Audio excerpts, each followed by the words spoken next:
Greetings, people of the interwebs. It is Dan here, and whoa, what a mixed bag that I just got finished watching for Monday Night Raw for March 6, 2017. This is your official review and results. They were live from Chicago, Illinois, so you knew that it was going to be loaded with smart fans and CM Punk chants, and both of those were very abundant here tonight in Chicago, Illinois. I'm not going to call this a terrible show, because I actually enjoyed this. I enjoyed this miles more than I enjoyed Fastlane. Because once again, it was like an hour of just really good shit, and then just like an hour and a half of really bad shit. But that first hour of good shit damn near canceled out the hour and a half of the bad. So, I don't know, man. It's very, very up and down, very inconsistent. There are most shows you can't genuinely say, okay, all of it was bad or all of it was good. It's either a little bit of good and a lot of bad, or a little bit of bad and a lot of good. So, I don't know, man, just a very mixed bag, as I said before, but regardless, Raw from March 6th, 2017, from Chicago, and guess who started the show? Drink it in, man. It is the Gift of Jericho that started the show. Y2J opened after they recapped that dumpster fire Fastlane from last night. So they recap Fastlane. Jericho started out, he's in the ring, he calls out Kevin Owens and asks him why he did what he did at their Festival of Friendship. And if you don't know what Kevin Owens did at the Festival of Friendship, then why are you here? Anyways, so he asks him why he did what he did at the Festival of Friendship. And the one thing that I love about Y2J now is he's saying the same shit that was getting him over before, but just as a babyface now. And I just got so happy because there was this smile that Chris Jericho had the whole night that I've never seen on him before. I've never seen a smile on Chris Jericho like that before. I haven't seen a smile like that on almost any wrestler before. He just had this huge smile, and that's where you could tell this man loves what he's doing. He loves what he's doing, and he loves that it's getting over. And he loves being able to continue to do it week on week on week and have the fans blow the roof off of every place he goes. It's unreal. I absolutely love what Jericho's doing right now. I love that he's allowed to be able to be a face now. I love that he's allowed to smile, that the fans are allowed to cheer for him. Anyway, calls out Kevin Owens, asks him why he did what he did at the Festival of Friendship to his own best friend. Kevin Owens says that he did not stab his best friend in the back because Y2J was never his best friend. Says that he was simply a tool that he was using to get to the top. He brings up Sami Zayn being a former best friend. And again says that he used Jericho, said that he needed somebody to back him up because the night that he won the title, he said that Triple H essentially told him, you're going to have people coming for you and you're going to have to watch your back. And so he said that Chris Jericho was that tool that he needed to help watch his back. Said he needed somebody gullible enough and that Chris Jericho just so happened to be the perfect tool. And then he said that that all came crashing down whenever Y2J booked the Goldberg match, and he went from being a tool to simply being nothing but a burden. Then Kevin Owens is man enough to admit that in reality, instead of him outsmarting Goldberg, Y2J outsmarted him. And Kevin Owens says that he could have not allowed Jericho to ever walk out again after that attack that he put on him at the Festival of Friendship. And then he says that he will not make that mistake again of allowing Chris Jericho to walk after an attack. And then Kevin Owens says that Chris Jericho's biggest mistake was costing him the title. Jericho fires back and says that his biggest regret was trusting Kevin Owens as his best friend. And then he says, then I realized, you know what? It's nice to have a best friend, but look, I got thousands of best friends here. And then he says, And then he says that there are thousands of the friends of Jericho, and he tells them to cheer him on, man. Oh, that was gold. I loved that, man. I love Jericho. He's so good. Oh, how can you not love the man? Anyway, but he tells the thousands of fans of Jericho to cheer him on, man. And then Y2J says that Fastlane was only the beginning of this long and winding road that will culminate with Kevin Owens versus Chris Jericho at WrestleMania. Kevin Owens says that he's not worried about the Universal title right now because he gets a contractual one-on-one rematch whenever he wants. So he says that he'll worry about getting that title back with his guaranteed rematch, but is going to focus on Chris for now, saying that since Jericho cost him his title, he wants to cost Jericho his title. Jericho says, how about we have Kevin Owens versus Chris Jericho at WrestleMania? But then Kevin Owens says, on one condition, you put your title on the line. And then Jericho agrees to it, and the match was officially booked. It will be Chris Jericho versus Kevin Owens for the U.S. title at WrestleMania. But then Jericho says, why wait till WrestleMania? I think Chicago likes this idea. I think we ought to go for it right now. So Jericho wanted to fight now. Kevin Owens begins to brawl with Chris Jericho. And then what happened next? I couldn't speak because I was so baffled. Samoa Joe came down to help Kevin Owens, and I was like, no! Oh, no! Oh! I couldn't handle myself. I was just like, oh, no! Because this is planting the seeds for that supposed new Evolution group. So, I was so happy whenever Samoa Joe came down to 8 Owens. I was just like, oh, Lordy! Ow!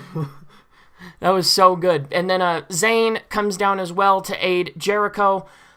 Oh my god. And then they all just get into a brawl. It was the greatest clusterfuck in Raw history. What an opening segment. Whew. I was worn out after that opening segment. I was already worn out, bro. We're maybe, 15 minutes into the show? I'm already worn out. Joe and Jericho were actually booked in a match later in the night. So guess what? We got Kevin Owens and Sami Zayn. Yeah! Dude, I could legitimately watch these guys fight every week, and I would not get bored. It is absolutely incredible. And so then, right after we came back from commercial break, we got Owens versus Zayn. Hot start. Zayn was doing his usual over stuff that he does, the tope con hilo, the plancha over the top rope. He was doing that. He was doing all of his normal shtick. But then Owens sort of hit a pop-up powerbomb out of nowhere. He did the arm wrench, pulled him back, pop-up powerbomb sort of out of nowhere, not necessarily. Immediately after Zayn got back in the ring after a bit, and then there was another pop-up powerbomb after a continuous beatdown by Kevin Owens on Sami Zayn. Another pop-up powerbomb for the Kevin Owens win. This was clearly just a frustration win after last night. Kevin Owens needed to blow off some steam, so that was what that was about. And then we got the best segment of the night. And I never thought I'd be saying this. I never thought I'd be saying this in a Raw review. The Cruiserweights got the best segment of the night. The Cruiserweights got the best segment of the night. So they pan in, and they had already replaced the ring and the Megatron and all that stuff. And then Austin Aries begins to talk about his amazing package. Says it's not just any package. It's not any ordinary package. It's my package. And it's big. And it's marvelous. And even Corey Graves was cracking up a little bit behind the announcer's desk. And you could tell that was not scripted laughter. That was legit. So even Corey Graves was cracking up a little bit at Austin Aries talking about his fantastic package. Teasing his in-ring return. This was actually Rich Swann's contractual rematch for the Cruiserweight Championship because he got injured after losing the title to Neville, so he never got his contractual rematch. So this was, in fact, that rematch. Neville came down looking badass as usual. Neville is unreal. He wasn't the only one looking badass. JoJo was looking fine in that little dress she had on. My God. JoJo, I thought you wanted people to focus on the match here. Oh my God. JoJo, calm down. Anyway, if you don't know who JoJo is, she's the ring announcer. She looked incredible in that tiny little dress she had on, just as the match was being announced. There were CM Punk chants right off the bat, as per being in Chicago, of course, where CM Punk still lives to this day. But they went away quickly after this exciting start to the match. Swann, actually, there was a bump that was taken just before the first commercial break. Swann and Neville were exchanging blows on the outside, and Neville takes Rich Swann, throws him at the apron, and he hits top of the noggin first on that LED board on the side of the apron. Ooh, That was a brutal looking spot. I genuinely thought Swann may have had a concussion. But then during the match, people actually started chanting Austin Aries, and Austin Aries actually acknowledged the chants. He was like, "Oh, I hear you. Thanks a lot for that," which was great. Swann nearly hit a near fall right in the middle towards the end of this match on a gorgeous Michinoku driver. Oh my god. What? And it was like, the way that he set it up was really weird, because I think Neville was trying to go for like a head scissor of some kind. Swann flipped him around, got him up on his shoulders, and threw him down for the Michinoku driver. And then after that, Neville started to make a comeback, got him into the corner, went up for his signature top rope superplex that he's been finishing a lot of people off with, and then he hit it on Rich Swann, and Swann made an incredibly smart move. They were laying center of the ring, and Swann instantly starts to roll towards the ropes to make sure that Neville could not pin him off of the top rope superplex. I thought that was really smart. Swann went for a super kick. Neville kicked out at a 2 count. Swann went for a roundhouse kick and then went for a Phoenix Splash, which missed. Neville took advantage of the missed Phoenix Splash and goes for a pin off the Phoenix Splash. Swann kicks at 2, and then Neville immediately transitions into the Rings of Saturn. After that kick out, tap out by Swann, Neville retains the Cruiserweight Championship. Austin Aries then goes down to the ring with Neville, asking him how it feels to be on top of the mountain during the Austin Aries chants from the crowd. Neville says that he's done everything that he says that he would have done, and has proven that he is the king of the cruiserweights and that there is nobody left on 205 Live that can hold a candle to him. Austin Aries questions this. He says, "Now wait, you said that there's no one on 205 Live that can hold a candle to you, right?" Then the crowd starts chanting Austin Aries, Austin Aries, Austin Aries, and then Austin Aries says, "Well, the WWE Universe disagrees with you." And then Neville says that Austin is delusional if he thinks that he's anywhere close to Neville's level. Then Neville says that Aries should leave to his little announcer's desk before he re-breaks his orbital socket. Now, the orbital socket is what he got injured in by Shinsuke Nakamura. Shinsuke Nakamura hit him with a Kinshasa. It actually connected, and he busted up his orbital socket really bad. So Neville says that unless Aries leaves for his little announce desk, that he will re-break his orbital socket. And then Aries actually loses the glasses. Holy shit. We see Aries' eyes for the first time since that Twitter photo dropped of him with his eye injury, or that Instagram photo dropped, or whatever it was. Aries says that he doesn't necessarily have one last question for Neville, but more of a statement, and he knocks him over the head with the mic and starts beating up Neville. He gets up to the top rope as he throws Neville to the outside, but then before he could make a splash move to the outside, Neville moves out of the way, starts walking back up the ramp. Austin Aries jumps back in the ring, takes his shirt off. The guy looks fucking fantastic. He's still in amazing shape. Still looks like he could totally stand toe-to-toe with Neville. And, in my opinion, he brought Shinsuke Nakamura to one of his best matches in NXT. So I'm sure that him and Neville could absolutely tear the fucking house down if they decide to go with that as the Cruiserweight title match for WrestleMania. I genuinely do. And I feel like that they could have this whole thing run in to SummerSlam. Maybe have Austin Aries go over at SummerSlam, not necessarily at WrestleMania. Then we had Goldberg arriving at the stadium. Title looks dumb on him, by the way. Of course, on Kevin Owens it worked. On Balor, of course it worked. Even around like Chris Jericho's waist it probably work. Even around Sami Zayn's waist it'd work perfectly. But around Goldberg's waist, just no. And then guess what? He was winded by the time he got to the ramp. This is your Universal Champion, ladies and gentlemen. The man holding the top belt on Vince McMahon's top show, or at least his top priority show, is a 50-year-old man who is winded by the time he gets to the ramp. It's bullshit. Absolute bullshit. So Goldberg comes out, gets in the ring, says that the title belongs to the fans just as much as it belongs to him. CM Punk chants start to rain down on Goldberg, and he actually acknowledges them. He says, "I hear you." He says that he will divulge information that he's never said before, but then Paul Heyman, you hear, "Ladies and gentlemen." Heyman walks out, comes out to CM Punk chants. Paul Heyman shuts him up real quick. Heyman says that he did not come there alone, and he came with Brock, of course. Lesnar honestly got a bigger pop than Goldberg, in my opinion. He comes down to the ring with Heyman after his music hits. Heyman introduces them to each other. I thought that was funny as fuck. He was like, Brock Lesnar, Goldberg, Brock Lesnar. I thought that was hilarious. That got a little chuckle out of me. Heyman says that Lesnar wants to shake hands and congratulate Goldberg on his victory of the Universal title. But then Heyman says that the happiest man about him being the champion is Brock. It's not him, not his wife, not his son, not the fans. The happiest man about him winning the title is Brock Lesnar. And that he says that both need to win at WrestleMania, but only one can walk out as champion.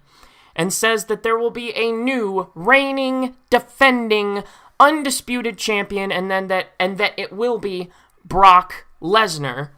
And then Heyman says that Goldberg will be called Lesnar's bitch by the end of the match. Then Brock picked him up, and Goldberg took a bump! Goldberg took a fucking bump! Holy shit! Goldberg took a bump.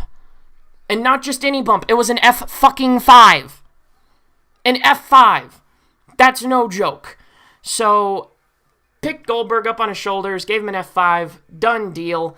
That is, of course, the Universal title match for WrestleMania. It will be Brock Lesnar versus Goldberg, the blow-off match at WrestleMania. Then we had Enzo and Cass versus the Club. The Chicago crowd popped huge for Cass and Enzo. Holy hell, that was like rivaling the pop that they got in Milwaukee at Fastlane. Normal babyface promo, pandering to the fans, pandering to the local teams, bringing up MJ and the Bulls, and walking out of Chicago with gold like the Bulls did, and how they were going to do that tonight. Then Anderson and Gallows came out. They actually got a good pop as well. I did not expect that. I was not seeing Anderson and Gallows getting a good pop, but they actually did. And then actually, for a change of pace, Cass actually got in early this time, which is good in my opinion, because their matches have been getting a little too samey lately. It's just like Enzo starts the match, takes a beating, goes over, hot tag to Cass. He beats down the other team that they're going against, Empire Elbow, and then maybe one or two other moves on top of that, pin for the 1-2-3. But this time Cass actually got in early, which was a very, very refreshing change of pace. Excuse me. Let's see. And then Cesaro and Sheamus come out in the middle of this match. Okay. They end up being at ringside. Then Enzo takes a little bit more of a beating inside the ring. This is a little bit more what we're used to with Enzo and Cass. And then he goes over and gets the hot tag to Cass in the corner. Gallows breaks up a near fall off of an Empire Elbow from Big Cass. And then it just turned into a tag clusterfuck after that, because Enzo was backing up, doing his goofy little dance, and he bumped into Cesaro and caused Cesaro to spill his drink all over himself. He got pissed. He threw Enzo back into the ring, went to hit him, hit Anderson instead. That causes the DQ. The Club retain the tag titles. It looks to me that they are building towards a triple threat match at WrestleMania between the Club, Enzo and Cass, and Cesaro and Sheamus. So, I mean, I wouldn't mind that. That you got good workers in there that could probably put on a damn good match. And then there was a moment after this match where Cesaro had Sheamus. Cesaro had Enzo up on his shoulders, almost in like a fireman's carry type position. Almost in like it was like halfway between a fireman's carry and like a backpack carry. But he had him up on his shoulders, and then his head was like right here at his shoulder. Then Sheamus comes in and bro kicks Enzo right into Row Z. I want that to be their tag team finishing move. If you're going to keep these guys as a tag team, make that their finishing move. Make it happen. Because I want that fireman's carry into a bro kick to be what they do to finish off matches. I feel like it'd be beautiful. Then they announced that Rick Rude will be inducted into WWE Hall of Fame. Congratulations. This was long overdue. Rick Rude, one of the greatest of all time. Then, Foley's backstage with the tag teams that just got into a fight. And he books a number one contenders match for next week between Enzo and Cass and Cesaro and Sheamus. And the winner of that match will officially go on to fight Anderson and Gallows at WrestleMania. So we'll have a number one contender decided next week for the tag titles. Who cares, because they don't value them anymore. But whatever. Next, we had more cruiserweight action. We had Akira Tozawa and Arya Daivari in Cruiserweight action. Daivari got no entrance, so you knew who was winning this match. Tozawa is over. He's on a nice little winning streak, and he wins with a snap German suplex. This match ended so quickly that probably about 20, 30 seconds after the bell rang, I went to go get a drink, and the match was over before I even got back. What does that tell you? Maybe 20 to 30 seconds into this match, I went to go get a drink and, grab something from the fridge to snack on. And the match was done before I got back. So, yeah, but Vince is blaming the cruiserweights for not getting over. He gives 7 minutes worth of commercials in a 15-minute cruiserweight title match, and then he gives the other cruiserweight action a 2-minute match. Really. But no, it's the cruiserweights' fault that they can't get over. No, it's because you hate them and you're, wow, Vince! Kevin Dunn hates them too. Anyway, Kendrick comes out, says that he will teach Tozawa lesson number 5 because Tozawa got on the mic and said that he wanted Brian Kendrick right here, right now. Kendrick says, I'll think about it, and maybe we'll do something on 205 Live, bro. Then he says he will teach Tozawa lesson number 5, which is be careful what you wish for. Okay. Then New Day come out. The New Day ice cream bars are here. Thank God!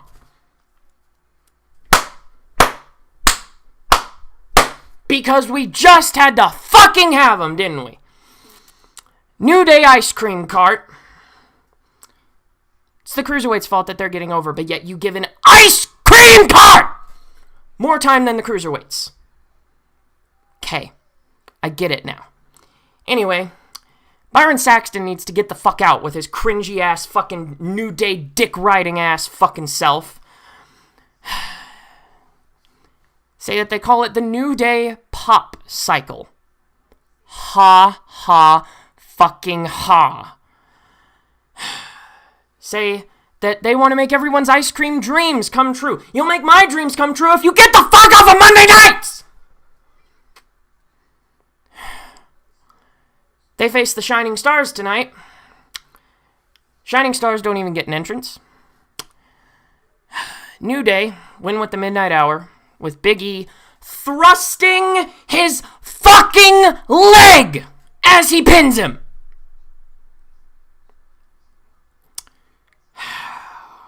What do I even say, man? This was at the start of the second hour. That first hour was fan-fucking-tastic. First hour was fantastic. This was in the middle of the second hour. All went downhill from there. Anyway. Second hour went to a rapid downhill spiral from the first, like I said before. Then, we had Foley in the ring with Bayley. Brings up the incident last night at Fastlane. Bayley talked about seeing the title match last year at WrestleMania, the instant classic that Charlotte, Sasha, and Becky put on at WrestleMania, and said that by the next WrestleMania, she would be holding that title herself.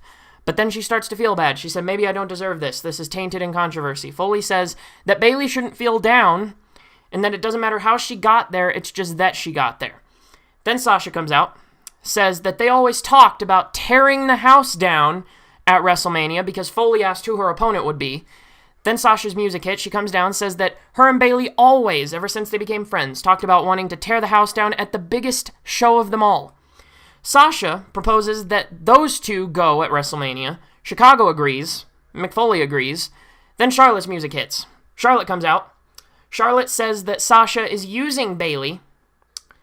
Says that she's using Bayley to get to the top, and says that she was the victim there, saying she was robbed of her title and pay-per-view streak, and I agree, she has a fucking point that she was the victim, because she demanded that Dana Brooke not be at ringside, but then fucking Sasha just comes down. They made the faces look like the heels in that match. Seriously. And it should have ended in a DQ anyway, but they made the faces look like the dastardly heels in that match. I don't get it. So I actually sympathize with Charlotte here. She has legitimate reason to be angry about losing her title in the way that she did. Then Steph comes down. She gets the loudest CM Punk chance of the night and says, "Oh, you Chicago fans are so predictable. You're just like CM Punk, aren't you? You're all losers." Okay. Bet you'll be saying that a lot when he eventually comes back to the company, Steph. Good luck. Steph says that Sasha is using Bayley as well. Still getting loud punk chants the whole way through. I loved this Chicago crowd, man. This Chicago crowd, probably one of the best crowds that I've heard in the time that I've been watching wrestling on a regular basis. Absolutely insane, man. They are probably the best crowd that you could get for a WWE show. Then Steph says that Bayley will face Charlotte at WrestleMania. Foley shoots it down. And then he recommended that we have Charlotte versus Sasha again. No, Foley. I think all those bumps you took may be going to your thick skull. We damn near avoided. We came close to getting Charlotte versus Sasha again. But then we got Sasha versus Bayley tonight. So therefore, the allure is gone. Way to ruin the hype, WWE, for the first face-off of Sasha versus Bayley. And apparently, if Sasha won this match, there would be a triple threat at WrestleMania. And it's looking like Nia Jax is just getting left out in the cold, like she's done nothing over the last 7 months. Good job, WWE. Good job building new stars. So Sasha versus Bayley, don't care. The allure is gone. Didn't care about this match. Don't care how good the match was. I was not invested. If I was invested, I would not have been staring at my computer screen during the whole match. But then Sasha made Bayley tap on the bank statement after what looked like botched interference from Charlotte. I think she was trying to eye rake Sasha, but it just didn't work, and she held on to the bank statement, and then Bayley just eventually tapped out. And then 2 big boots by Charlotte post-match, and that was pretty much it. Then Roman, backstage, of course, he says that if Braun Strowman wants him, because they started talking about Braun Strowman's going to finish what he started last night at Fastlane, Roman says that if Braun wants him, he should know where to find him. Then we had a recap of the incredible Seth Rollins Triple H Samoa Joe segment from a couple of weeks ago.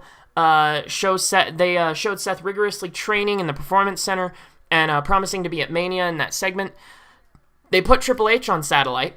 He was congratulating the world-class WWE medical staff in Chicago, of all places. Of all places, he decides to praise the WWE medical team in Chicago. Okay. If you don't know what the issue was with CM Punk, why he left, one of the big issues was the head doctor at the time in WWE let a staph infection go undiagnosed, and he damn near died. So I feel like that's good reason to be pissed off with the medical staff. Anyhow, but he says that he hopes Seth Rollins will heed the experts' advice and utilize what they tell him to do. Says that Rollins' own stupidity is the only thing that will allow him to show up at WrestleMania, and that he says that in his career, he never had to make up names for himself. He never had to call himself the man, that other people just called him that. Other people just gave him nicknames like the Cerebral Assassin, the Game, and the King of Kings. And that Seth calling himself the man is an absolute lie. And then he says that if Seth defies doctor's orders and shows up and calls him out at WrestleMania, that it will be the last thing that Seth ever does in a WWE ring. Then we're coming to the end of the show now. Samoa Joe versus Chris Jericho in a decent match. This was okay. I was saying, get ready for the match of the night, blah, blah, blah. But it actually turned out to be very underwhelming. There was a recap of, once again, the dumpster fire known as Fastlane last night, the travesty of a title match. Chris Jericho blew the damn roof off the place, man. I love Jericho. He is a beast. He's incredible. The fact that he's still able to take some of the bumps that he's able to take at 46 years old is just crazy to me. But this was actually a pretty quick match. It seemed to be over really fast. And Samoa Joe won by countout after choking Jericho out with a coquina clutch on the outside. The ref got to about an 8 count. Joe rolled back in the ring. The ref counted to 10. Joe wins by a countout, but then Joe rolled into the ring to try to give Jericho some more. Stands Jericho back up to a vertical base. Jericho hits a code breaker, and then Joe slowly walks off to the back. Then we had the Strowman and Roman dispute, because of course you can't go more than a week without having Roman in the main event, can you, WWE? Of course Roman had to be in the main event of the show, because why the fuck not? Braun comes out on the mic and says one of the best things that I've heard all year. He says, "Come on, Roman, Chicago doesn't like you, and neither do I." I thought that was amazing. That is a minor break of the fourth wall right there. And he said that and was greeted with yes chants after saying that. After saying, Chicago doesn't like you. He got yes chants. What does that fucking tell you? Tells him to come out there right now. Roman's music hits, and then a couple of bars in, the lights go dark, and then you hear the gong, gong. It's the Undertaker. And I was curious why he didn't come out when Roman was already out there in the ring. But regardless, Taker comes out. Taker still looks fantastic. Oh, shit. He still looks really, really good. Holy shit chants rang out all across the arena that they were in. And then there was a stare down between Braun and Taker. And I was like, ooh, are they going to try to rebook what they wanted last year with Undertaker, with Strowman and Undertaker? Because actually now, with Strowman's recent show of athleticism, I wouldn't mind seeing Strowman in the ring with The Undertaker at this point. I'd take it over Roman Reigns for sure. But then Strowman backs out of the ring just as Taker gets in and stares him down, goes to the back through the crowd. Then Taker starts to leave the ring, but then Roman's music hits. He gets booed the fuck out of Illinois. The dude got booed straight into fucking Montana from out of Illinois, man. Oh God, just never again. Roman says, Braun did not call you out to the ring, Taker. He called me. So with all due respect, this is my yard now. Both stare each other down. Taker looks up at the WrestleMania sign. Taker delivers a chokeslam to Roman Reigns. Looked fantastic. Best part of the whole damn show. Taker hit a chokeslam on Roman Reigns. That was unbelievable. End the WrestleMania match that way, please. End the WrestleMania match that way. Please do. Then Taker gets out of the ring, and then Michael Cole, as the show goes off the air, says the original Big Dog is back to reclaim his yard. So, and then the show went off the air, show went dark. That was pretty much it, man. That was pretty much it for Raw. This was a damn short review, bro. We are just barely eclipsing 32 minutes at this point. So thank you guys so much for tuning into this video of Monday Night Raw. Thank you so much for the continued support on the channel. Thank you for sharing the videos. Thank you for liking the videos. Thank you for commenting as much as you do. I love the fact that I always have a pretty active comment section, at least a few comments brewing all at one time. Man, I'm loving it. I'm loving communicating with you guys. Keep that shit up. Also, share the video, as I said, if you'd like to. And yeah, don't forget to follow me on all of my social media links down here, I believe. I think that's where Mike put all my social media links. But regardless, follow me on all of those things. Man, this was a very up and down show, as I said before. Just an hour of good shit, hour and a half of really bad shit, and then a half hour of okay shit. Anyway, that's all from me. I really hope that you guys did enjoy this Raw review for March the 6th, 2017. I'll see you guys in the next video. You keep yourself safe, and I'll see you at a later date. Farewell.